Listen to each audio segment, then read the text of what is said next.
odgovornosti kako bismo odali počast i očuvali sjećanje na najteži dan u novijoj historiji našega grada.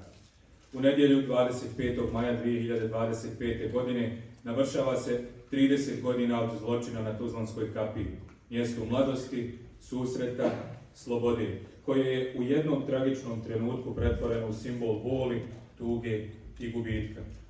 Tog kobnog četvrtka, 25. maja 1995. godine, tačno u 20 sati i 55 minuta, granata ispaljena sa položaja Vojske Republike Srpske s planine Ozren pod komandom generala Novaka Đukića usmrtila je 71 mladu osobu, a ranila više od 150.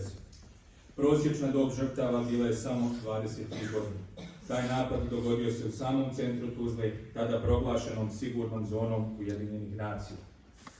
Tuzla pamti s tugom, ali i dostojanstvom. Grad Tuzla i njegovi građani već 3 decenije njeguju kulturu sjećanja, dostojanstveno obilježavajući 25. maj kao vječni zavjet nevinim žrtvama kapije, ali i svim civilnim žrtvama rata u Tuzli i Bosni i Hercegovini. To se sjećanje ne čuva samo jednom godišnje, nego svakodnevno, kroz kolektivnu svijest, kulturu pamćenja i prenošenje istine generacijama koje dolaze.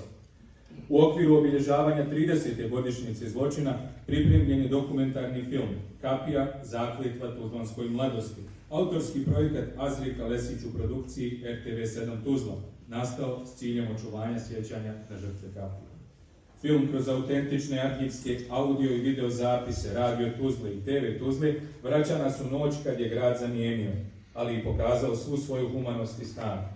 Govori o porodicama čiji su životi zauvijek obilježeni gubitkom voljenih, o građanima koji bol kapije nose u srcu i o generacijama koje istinu prenose kroz umjetnost, sport, sjećanja i svakodnevni život.